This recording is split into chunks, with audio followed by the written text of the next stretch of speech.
the 1st of January 2017, or 2018 should I say, is the 250th anniversary of the birth of Mariah Edgeworth. And we're kind of starting a year's events this year.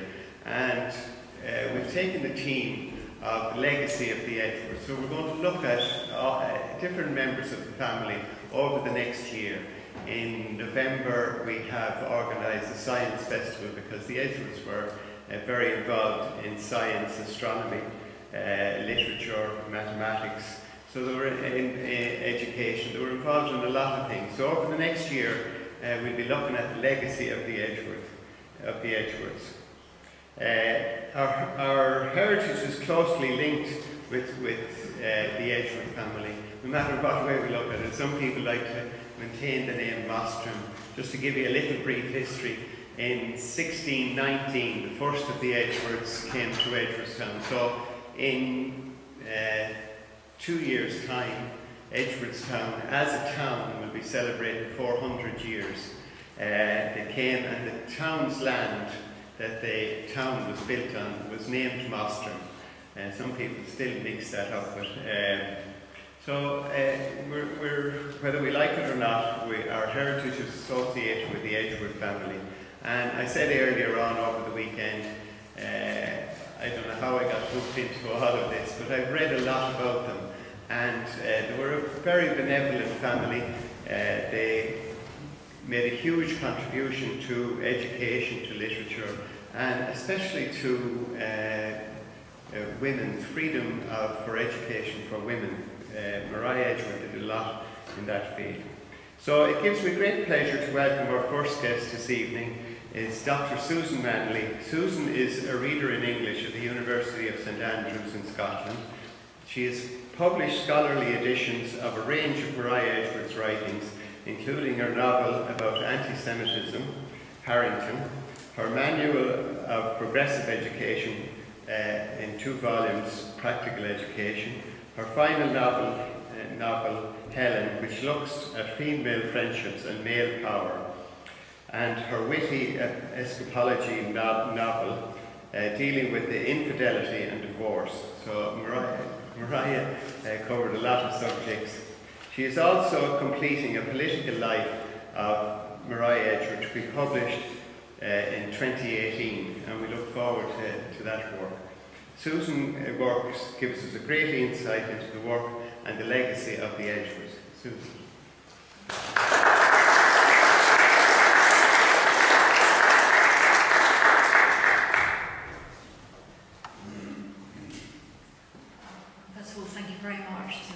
Angela and the rest of the committee for inviting me to speak. It's a great privilege to be here.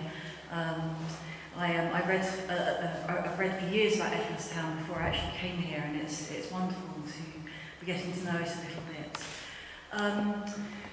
Well, I thought that I would kind of think about this question of the legacy of the Edgeworths. On the 13th of June this year, we will be at the 200th anniversary of Richard Love Edgeworth's death, and we're within 6 months or so of the 250th anniversary of Mariah Edgeworth's birth. One of the things that's important to understand about Mariah Edgeworth's work is that it was very much a kind of a work that drew on collaboration, that drew on a kind of a family creativity.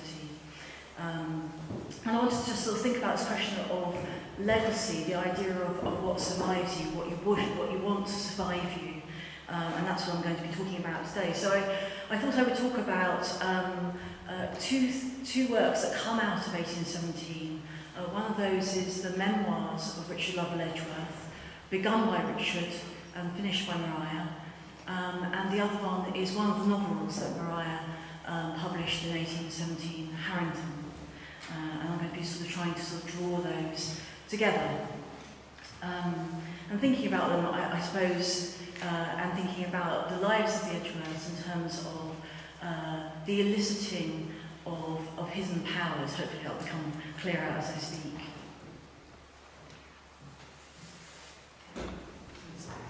Yeah, I might have to just move this slightly. Yeah, that's great. Yeah, hopefully that's still Does that still work in terms of sound? Yeah. Yeah, way better. Great.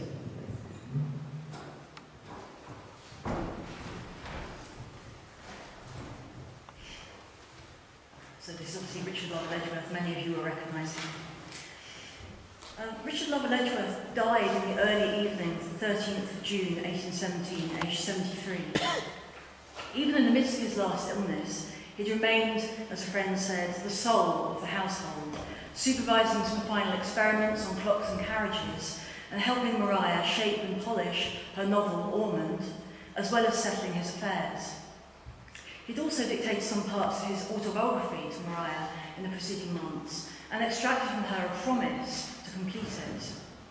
On the day before he died, he dictated to Maria a letter to his publisher in which he stated that he'd written 480 pages of autobiography and he required her to write another 200 to finish it.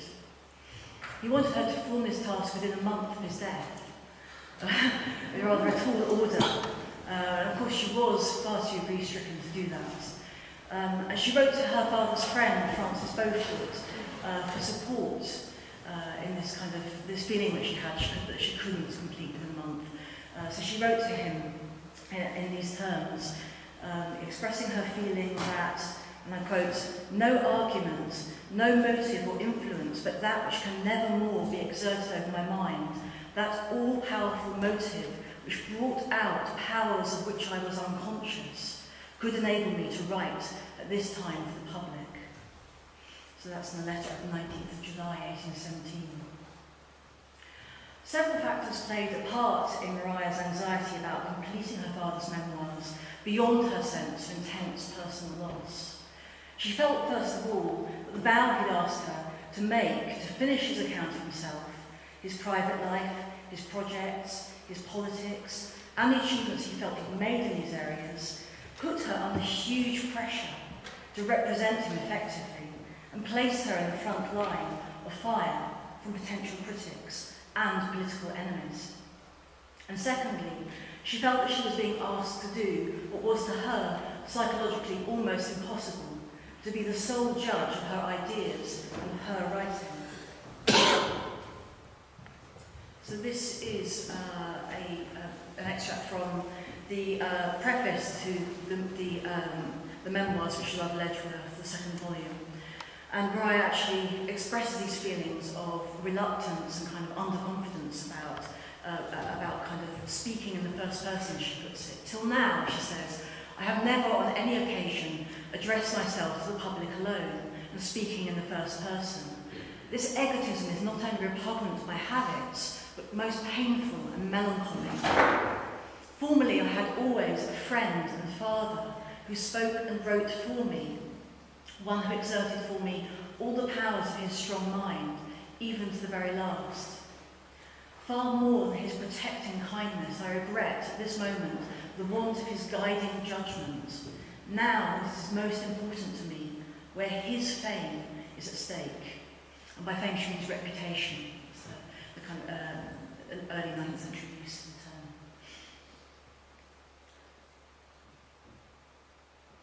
Richard Lovell Edgeworth has always divided people. Energetic, loquacious, always bursting with ideas for new experiments and appetite for new knowledge. In company, he tended to eclipse his more reserved daughter. Neither Richard nor Maria really fully understood why he aroused the hostility that he sometimes did. When the poet Byron met father and daughter in 1813, he was disappointed that Maria said so little, while Richard said so much, recording in his journal that her conversation was as quiet as herself. One would never have guessed she could write her name, whereas her father talked not as if he could write nothing but his name, but as if nothing else was worth writing. So we can see puzzlement about the irritation that Richard caused in the last preface he wrote for Maria. And he usually wrote brief introductions to her works, explaining, sometimes inaccurately, what they involved, their rationale, their scope. So this is from the preface to Harrington and Ormond, two novels which were published together as a three-decker, a three-volume work, just over 2 weeks after Richard's death. And this is the preface that he wrote shortly before that time. In my 74th year, I have the satisfaction of seeing another work of my daughter brought before the public. I have been reprehended by some of the public critics for the notices which I have annexed to my daughter's works. As I do not know their reasons, I cannot submit even to their respectable authority. I trust, however, the British public will sympathise with what a father feels for a daughter's literary success, particularly as this father and daughter have written various works in partnership. Richard ends his preface by bidding readers farewell forever, and signs it Richard Lovell Edgeworth, Edgeworths Town, May the 31st, 1817. That was the date of his birthday, on which the proofs of Harrington and Ormond had been presented to him as a gift, and Maria had really wanted to put those volumes into his hands in a published form on the 31st of May, and was bitterly disappointed that couldn't be managed by a publisher. So what I'd like to do today is really to say something about this partnership of Richard Lovell and Maria Edgeworth, about her feelings for her father and his for her, and to address this question of legacy. Firstly, by looking at the memoirs of Richard Lovell Edgeworth as the final expression of this creative collaboration, and secondly, by showing the ways in which we can think of Harrington, one of the two novels that Maria placed into Richard's hands on his deathbed, as an expression of her feelings about her father's belief in her, and an expression of both Richard's and Maria's values of open-minded, generous liberality. And that word liberality is a real key word for the Edgeworths. It's a word that they often repeat. It's one of their central values. And it encodes generosity, freedom from what they call party spirit, that is, prejudice, acceptance of difference, generally sort of a broad-minded sort of generosity. So as that letter to Francis Beaufort that I talked about earlier on shows, Maria was convinced that it was her father's faith in her gift as a writer that brought out, as she put it in that letter, powers of which she was unconscious, until liberated by this all-powerful motive. Maria's first conscious encounter with her father, at least as remembered by her in later life, was accompanied by immediate admiration and adoration. And Richard was, I should say, frequently absent from his first wife's household. It wasn't a very happy marriage, so he absented himself for much of Maria's very early childhood. So that the moment that she remembers as the first encounter with him is actually after her mother's death, when she was very badly behaved. I think John was talking about this yesterday, about her cutting up sofas, trampling on the glass in greenhouses and so on. She was extremely naughty. And the moment she remembers first seeing him, she had been, as it were, put into the 18th century version of the naughty step. Then she'd been shut between two sets of doors. And she remembers the doors suddenly opening and seeing this figure. So she was punished by, as she puts it, being imprisoned between two doors. The doors being opened. Oops. Here it is. The doors being opened, she saw a gentleman in black, and her imagination was instantly struck with the idea of his being sublimely superior to all she ever saw before. I know you're not wearing black, but I hope that appearance will kind of mimic that moment of the doors being opened with the light kind of entering her life, as it were. That's how she remembered it, at least. In place of the relative neglect to which Maria had been subject to the child of an unloved first wife, Richard Lovell Edgeworth seems, after his second marriage to Honora Sneed, to have made efforts towards a more involved and nurturing style of parenting, as well as a more reflective one. Both Richard and Honora gave much thought to the questions and means by which his eldest daughter might develop into what Richard called a very excellent and highly improved woman. So they wrote lots of letters to Maria while she was at school, advising her as to what she needed to do to become the true perfection of a female character. No pressure. So this is Honora, and I rather like this representation of Honora because I see her as a rather, not intentionally, but a rather cool, detached sort of figure, in some ways rather strict, and rather withholding in some senses. I mean, it may be unfair, but I think that that's kind of impressed Mariah's child very deeply. But I think Mariah always felt that she couldn't quite do enough to impress Nora. She couldn't quite live up to this true perfection of female character, because really Richard was thinking about Nora and thinking about how Mariah could become more like Nora.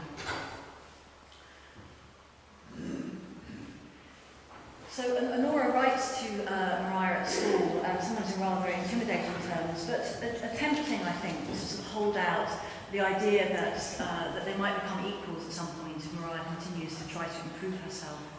She talks to her in one of these letters about Mariah being my equal in every respect but age, and offers to make this unavoidable inequality, as she puts it, of use to you by giving you the advantage of the experience I've had, the observations I've been able to make.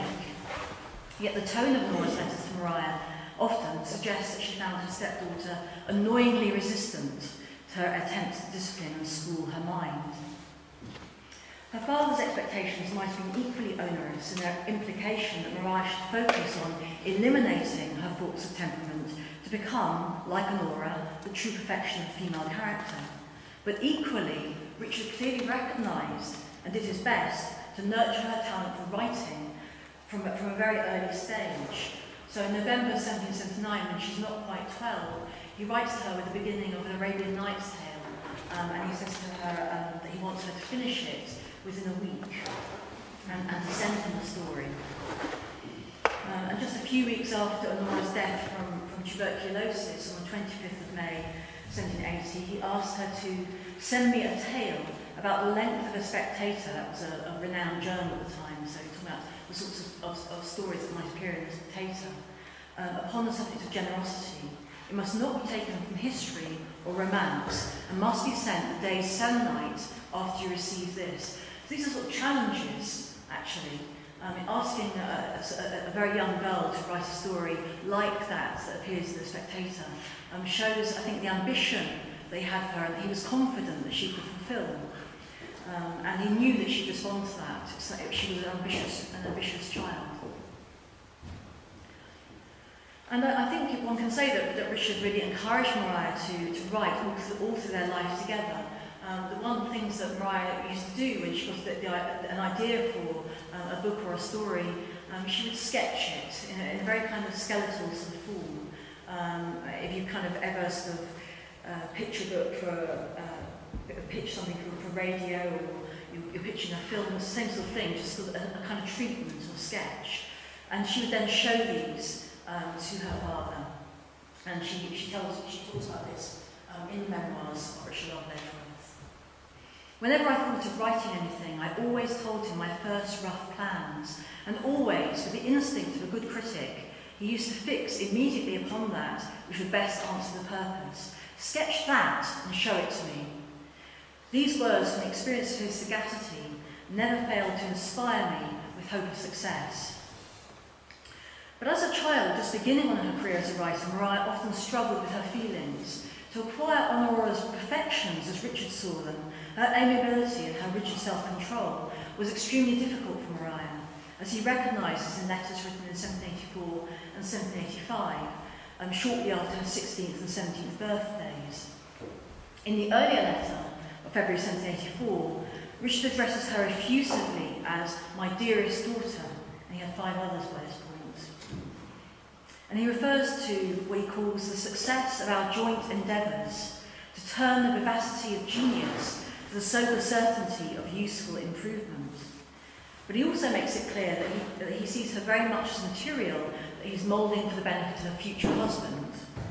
What sincere satisfaction I should feel in seeing you united to a man worthy of your merit. My whole mind has been turned to forming your character for the enjoyment and the power of conferring permanent happiness.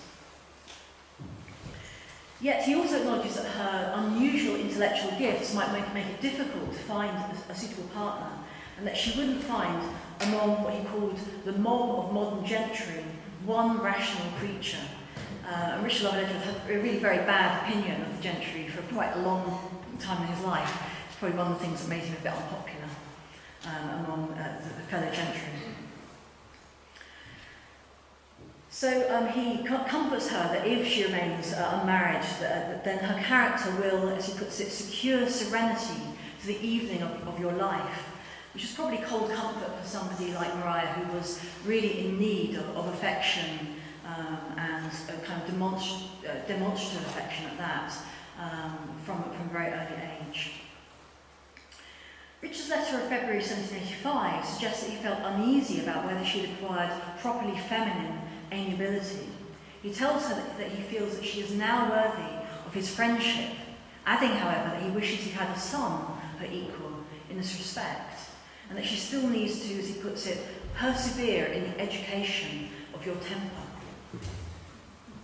His daughter's problematic temperament, he thought, was being acquired through habit, rather than being an inevitable tendency of her nature, and was chiefly characterised by what he called a certain indignation against reproof. And this is where he's sort of imitating Maria's thought processes.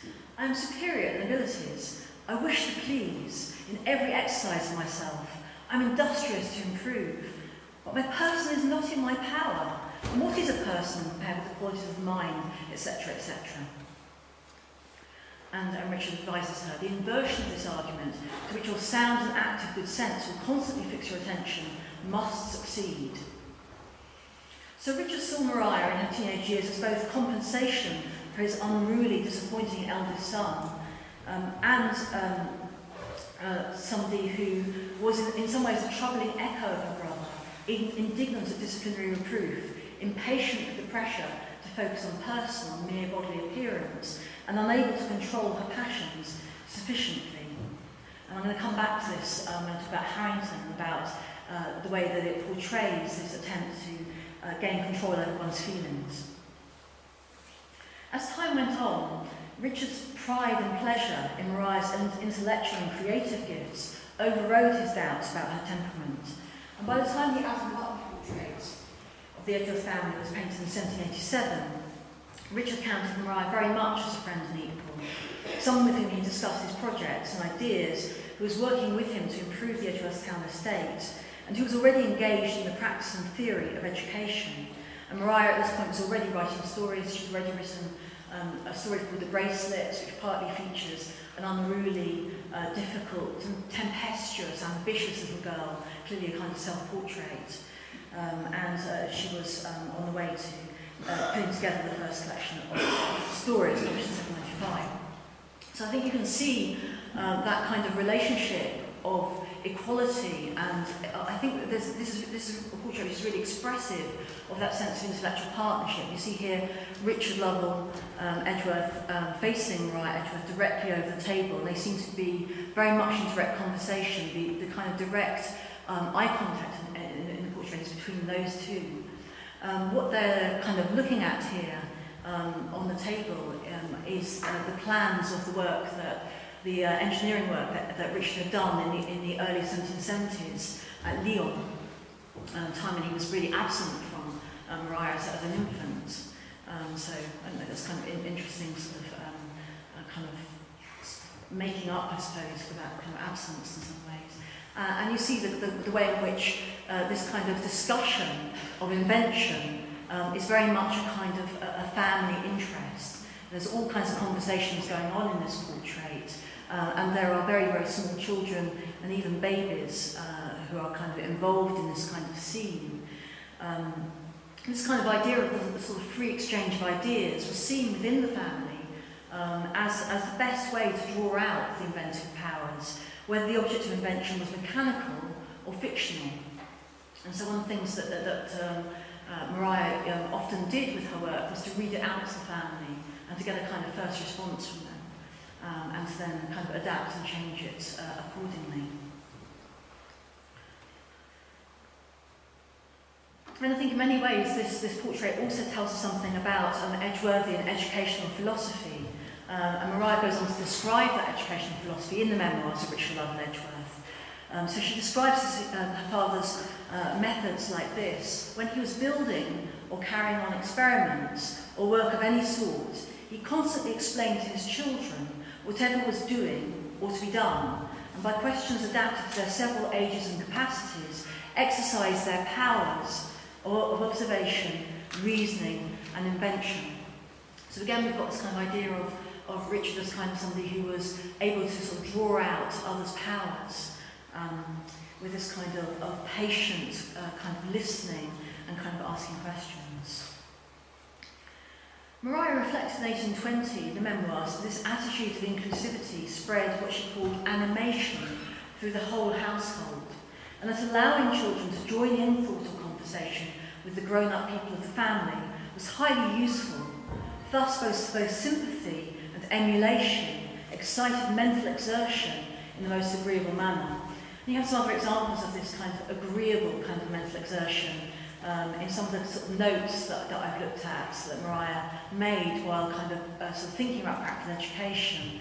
So, for instance, there is quite a long and detailed account of how the children had kind of listened to some of what their older brother Lovell had told him about chemistry. He'd come back from Edinburgh where he'd been studying chemistry under leading kind of experts, and came back and relayed what he'd learned to the family, and to kind of fix in their minds so the different kind of chemical kind of elements and compounds. They would each take on the name of a chemical element, an acid or an alkali, and then they kind of, the children apparently spontaneously kind of burst into a chemical dance in the garden that evening, where they kept partnering up with the acids or alkalis that they could kind of combine with. So there's a playfulness to this kind of learning. There's a kind of a sense of pleasure and enjoyment. I think that's an important kind of thing to remember. So Practical Education, which appeared in 1798, is Maria's elaboration of the Edgeworthian family method into a book-length manual on how to elicit children's active powers of thought and inventiveness. And you see here that the title page has Maria Edgeworth as a kind of leading author here, and she's already kind of known enough to name some of her other published works underneath her name. And then Richard Lovell Edgeworth is added as a co-author. I think it seems from letter evidence that really it was Maria who wrote Practical Education, but Richard who kind of gave her some sort of sketches and material. Lovell also joined in that process. But this work, Practical Education, was what Maria thought of as their first kind of partnership work.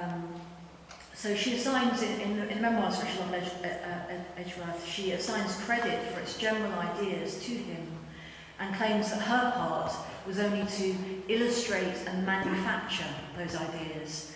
I think it's quite an interesting choice of verb, manufacturing those ideas. Again, it sort of suggests that kind of sense of inventiveness. Strikingly, one of the things that's really striking about Practical Education, particularly in its moment, 1798, when there's a lot of kind of anxiety about kind of revolutionary ideas, and revolutionary ideas are often associated with atheism, strikingly, Practical Education doesn't have any mention in it of religion or God. And that's partly really because the Edgeworths wanted to avoid what Maria in 1820 called party spirit and intolerance, and by that she means sectarianism. So it's a subject that we want to avoid. I think Practical Education obviously has a kind of another kind of expression in the creation of the Edgeworths Town School, and Maria describes that in the letter of 1821 as a school for poor and rich, where children of all religious persuasions are instructed together. In a country like this, where much political and religious prejudice and party spirit prevail, such a school is a phenomenon. It will, I hope, do infinite good by its example. So I would say that the method of family education outlined by Maria in the memoirs of Richard Lovell Edgeworth and suggested in Adam Buck's conversation piece Family Portrait is actually a kind of microcosmic modelling of how Richard felt that the inventiveness the inventiveness and genius of the Irish nation could be drawn out and made productive. Through mass education, through the removal of legalised inequalities, and through free and open debate and communications between the government and the people, he and Mariah believed that what they saw as the raw talent of the Irish people could be channelled into innovation and bring about national prosperity. And that, Richard felt, as he put it in a letter of 1792, could only really happen if there were no civil distinctions between Ireland's inhabitants upon account of their religious opinions. And he goes on in that letter to declare himself in favour, as he puts it, of a full participation of rights among every denomination of men in Ireland. I'll come back to this later, but for now I'd like to move on from the first partnership work that Richard and Mariah undertook together to the final one, the co-authored memoirs of Richard Lovell Edgeworth, the book that he'd asked her to finish for him, and that she published with much trepidation in 1820. So again, you can see here, this is a photograph of the St Andrews University Library copy of the memoirs. And you can see there that the title page specifies that the memoirs are begun by Richard and concluded by his daughter. The memoirs is in some ways a very odd book. The first volume, written by Richard himself in around 1808 to 1809, is full of bizarre and entertaining events and stories from his younger days, while the much more solemn volume by Mariah is written very much with posterity in mind. The idea of Richard's legacy is clearly what she wants to communicate to readers. That's not to say that volume 1 is entirely lacking in seriousness. And it's actually, I think, quite an illuminating account of how Richard became an inventor and the ways in which, from a very early age, he connected inventiveness with benevolence, the wish to address others' suffering or disadvantage, and thus to create a better society.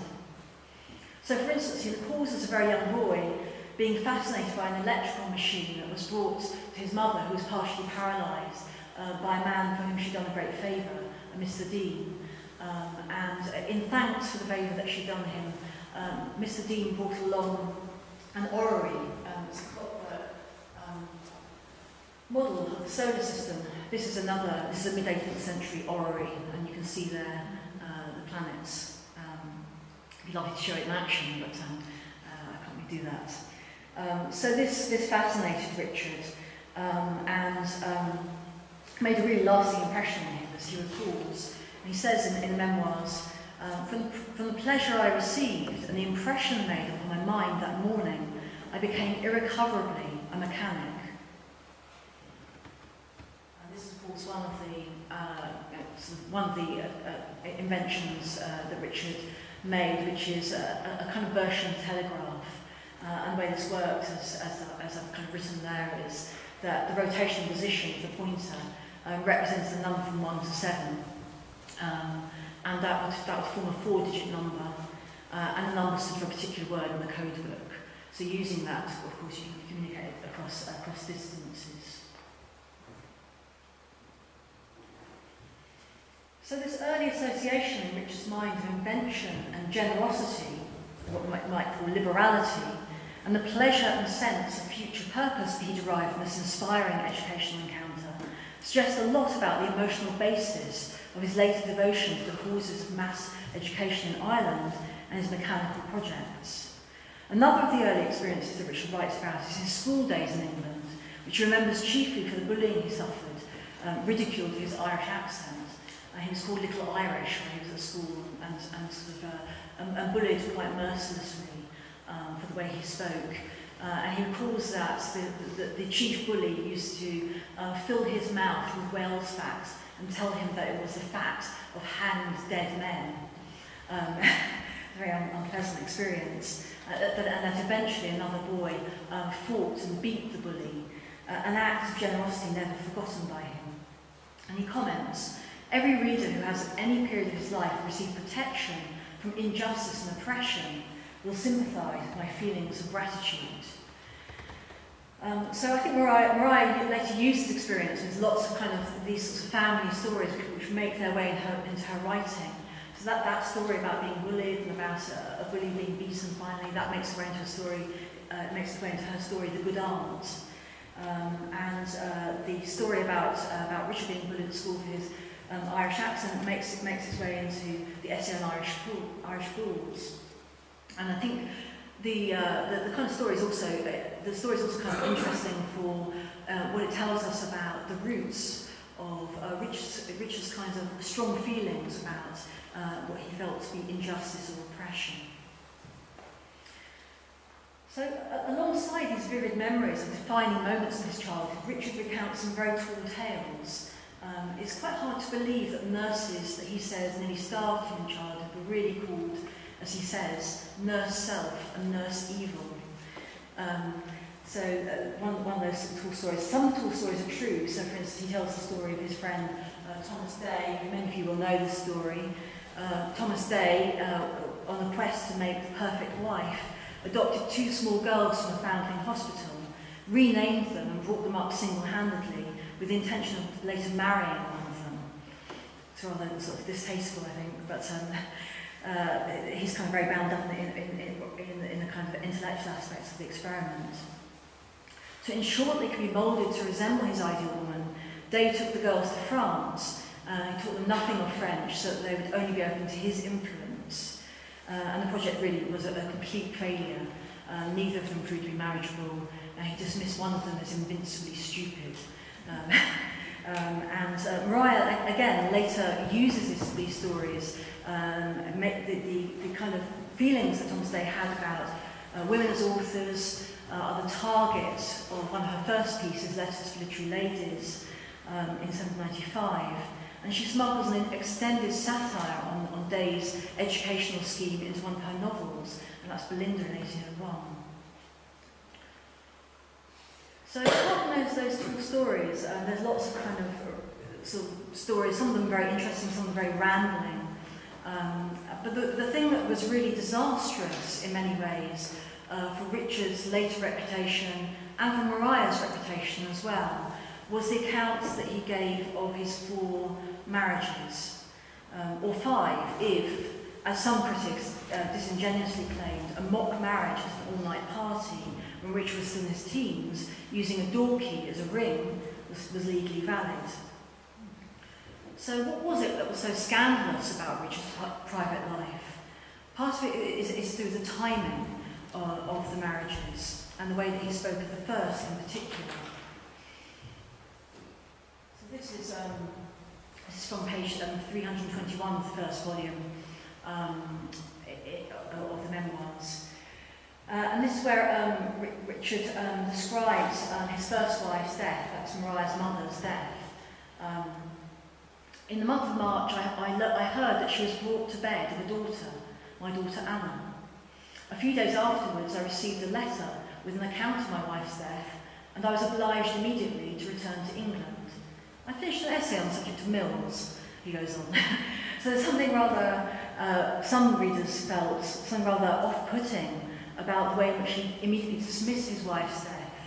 And in the margin of the St Andrews copy, you can just faintly make it out here. An early reader has written, "What a heartless rascal."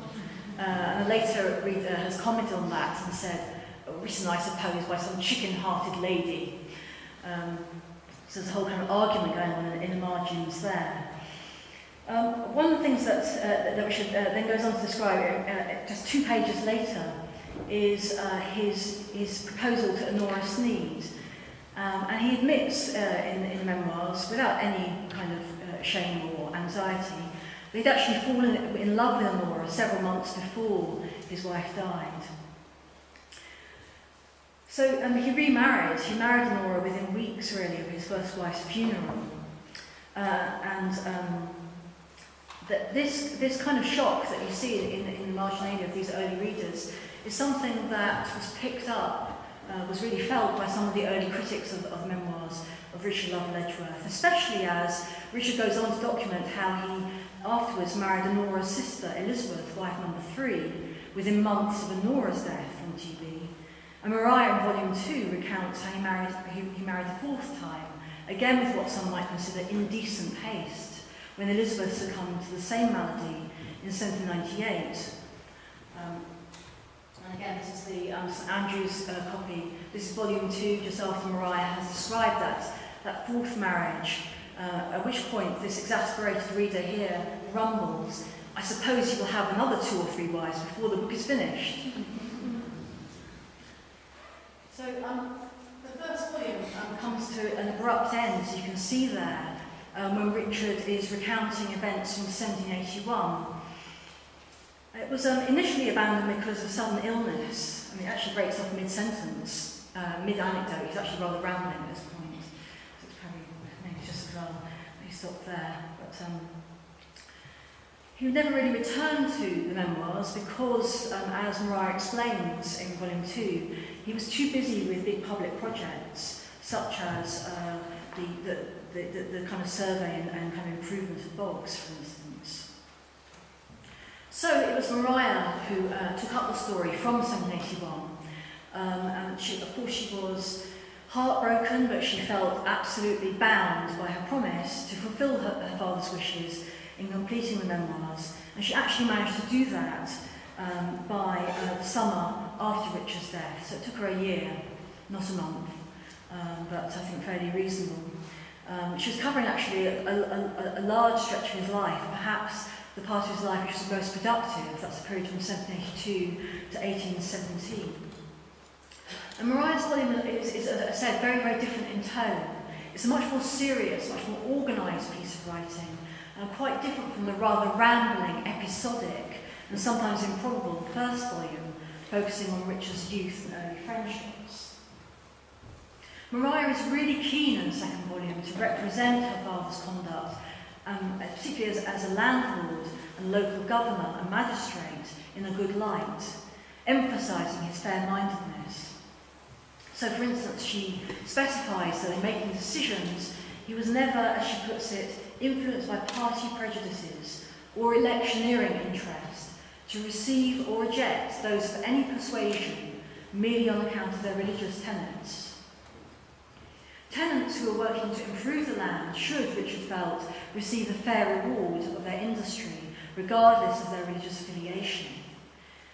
As the landlord of the Edgeworths town estate, Richard saw himself as attempting to lay the foundations for increased liberty and better communication between himself and his tenants, and thus, in some ways, he was trying to mitigate the inequities of the laws that applied to the Catholic majority.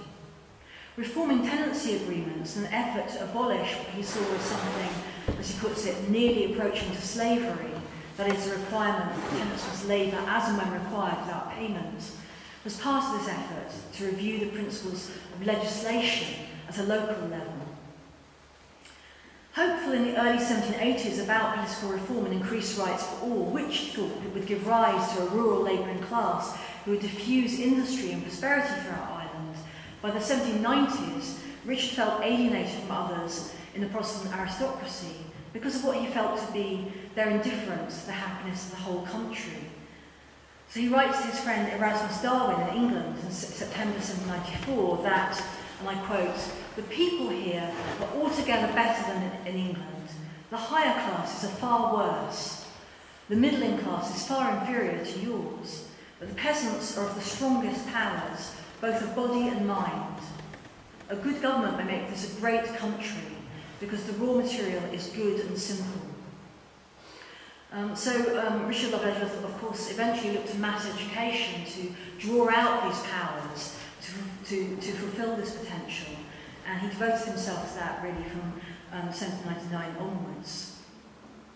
So Maria in the second volume tries to give a full account of Richard's political beliefs about Ireland and the actions that flowed from those beliefs at a turbulent time, before, during and after the United Irishmen uprising and French invasion of 1798, and the heated debates about legislative union with Britain in 1799 to 1801. And in particular, Maria focuses on her father's reactions to the turmoil and to the work of improving Ireland's political and social fortunes. So she gives a dramatic account of the Edgeworth family's narrow escape in 1798 from being blown up in a gunpowder accident during the uprising, and of Richard's brush with death a few days later. As many of you will know, he was in Longford town assaulted by an orange lynch mob who suspected him of, as they put it, having illuminated Longford jail for the benefit of the French invaders. And he always said that he had just lit 2 farthing candles to read newspapers by. He wasn't lighting up the building as a sort of target for the invading French. He was attacked partly because in his local yeomanry, something that was really very unusual, he recruited Catholics and Protestants in a kind of 50-50 kind of division. And at the time, in 1798, he was spoken of, because of that, because of his non-affiliation with the Orange Party, as a croppy and a rebel. And those sorts of rumours about him were partly kind of actually increased by the fact, given kind of further kind of credence, I suppose, by the fact that the house was left untouched. There's 2 views of the house. This is from an 1825 kind of frontispiece, and this is a later sketch. The house was left untouched. When they returned from Longford in 1798, they found the house and grounds completely undamaged. And Maria writes in a letter at the time that she understands that the house was defended, in fact, by a rebel leader, Ferrell, because, as he put it, Mr. Edgeworth never oppressed the poor. And the Edgeworths always supported Catholic emancipation. And after the 1798 uprising, they were very angry at the revenge punishments that followed, and they comprehensively attacked that kind of programme of revenge punishments from both, as Maria puts it, legal and illegal oppressors in the Essay on Irish Laws, which they wrote together and published in 1802. It's another partnership work. Despite Maria's attempt to represent her father's life and legacy in a way that would do honour to what he tried to achieve, the critical response when the memoirs of Richard Lovell Edgeworth appeared in 1820 was damning and seriously damaged her reputation as an author. So various critics in leading literary journals, especially the Quarterly Review, accused her and her father of being atheists and questioned the morality of Richard's modernising secular philosophy and its echoes in her fiction. So the most vicious of these reviews was in the Quarterly Review, which was the leading kind of literary review of the day, and this was written by John Wilson Croker. It's partly because Croker disliked what was at the time called Whiggism, so generally kind of progressive, reformist thinking, something he disliked, and of course he sees Richard Lovell Edgeworth very much as a reformer. But he attacks Richard Lovell Edgeworth and Maria by association, partly because of the 4 marriages, the kinds of details, the indiscreet details about the 4 marriages and timings of those marriages.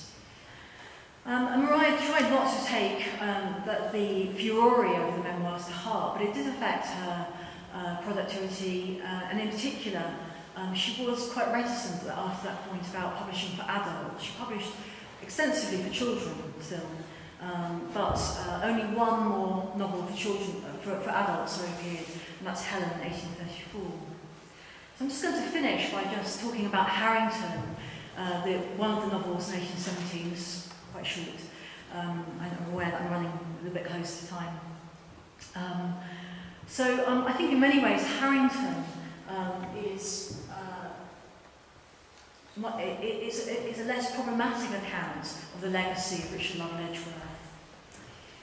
At first glance, this isn't a novel that seems to have any autobiographical elements. It's the narrative of a young man called Harrington, and it relates how his anti-Semitism, instilled in childhood by an unscrupulous nurse, is gradually unlearned through a series of encounters and friendships with Jews. He falls in love with the daughter of a Spanish Jew, Mr. Montenero, and proposes marriage, only finding out at the last moment that she's actually been brought up in the religion of her mother, an English Protestant. Maria's depiction of Montenero as the central ethical figure of the book owes much to her feelings about her father. So Montenero's defining characteristics are what Maria calls philosophic calm and moderation.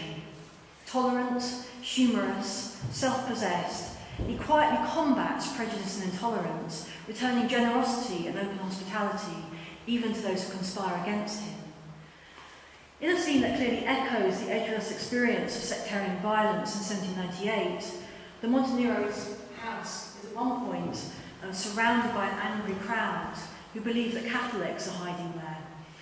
And this is Mariah's representation of the anti-Catholic Gordon riots of 1780 in London. This is a depiction of those riots. Montenero is then helped by an Irish Catholic orange woman. That's an orange seller, but I think Mariah intends a kind of pun there. She's trying to, again, sort of bring two sides together. And it's this Irish Catholic orange woman who manages to diffuse the anger of the crowd and avoid catastrophe. The relationship between Montenero and his daughter is central to Harrington's love for her. In some ways, Harrington's romantic feelings for Berenice, the daughter, merge with the feelings that he has for her father, who becomes a kind of mentor and surrogate parent to him, helping him to overcome his nervous susceptibility and volatility of temper, and to cultivate the calm rationality and moderation of Montenero himself. So I think you can already see that hopefully, that this portrait of Harrington is in some ways Mariah reflecting on her own kind of progress of kind of learning self-command through her relationship with her father. Harrington sees Berenice as a kind of extension of her father, and he says, when her father spoke, it seemed to be almost the same as if she spoke herself. Her sympathy with him appeared so strongly. I was convinced that all which he said, she thought and felt. Berenice's love for her father is rooted not only in her admiration for his benevolent magnanimity, as she puts it, but in her gratitude for the care he's taken to encourage her to cultivate the philosophic calm that is his defining feature, and to fortify her against that extreme susceptibility to the opinion of others and diffidence of herself.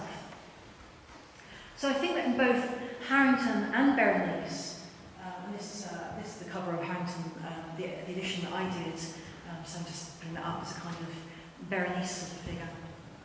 In both Harrington and Berenice, Mariah placed some of what she felt about her father, that he'd helped her develop her intellectual gifts and conquer, or at least learn to control, the unruly passions of her youth, and that for her he was admirable for his resolute refusal to judge others on the basis of their religious beliefs, and for his desire to bring out the best, both in his family and in his country.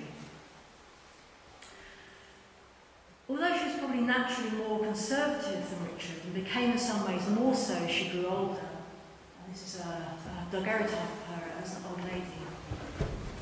She got his nose. Mariah maintained Richard's political values, as reflected in Harrington and in the memoirs of Richard Lovell Edgeworth. The interest he had in just government and sympathetic understanding of Ireland and its troubled state is clearly visible in Mariah Edgeworth's private writing well into the 1820s and 1830s. So, for example, she has corresponded with an American lady in the 1820s and 1830s, in which she is much more explicit about politics than in early letters. And she talks there, for instance, about the potential of Catholic emancipation as what she calls a great national benefit. She believed that such an undoing of majority legal disadvantage might, as she puts it, quieten unrest, boost industry, and offer the possibility of happiness for centuries unknown to the despairing, oppressed Irish population. In a second letter on the subject written in June 1825, Mariah insists that it is, quote, a cruel injustice to take the faults often imputed to the Irish as natural and inherent and incurable. Such an imputation is, she thinks, a plea for confirming the wrongs and oppression by which the faults were produced. So, like her father, Mariah believed in what he called in the memoirs the eloquence, wit and talents of the Irish people. Her novels and other writings stand as testament to this faith in the untapped powers of Ireland, and make up a legacy of thought and feeling that Edgeworths Town can take pride in. Thank you.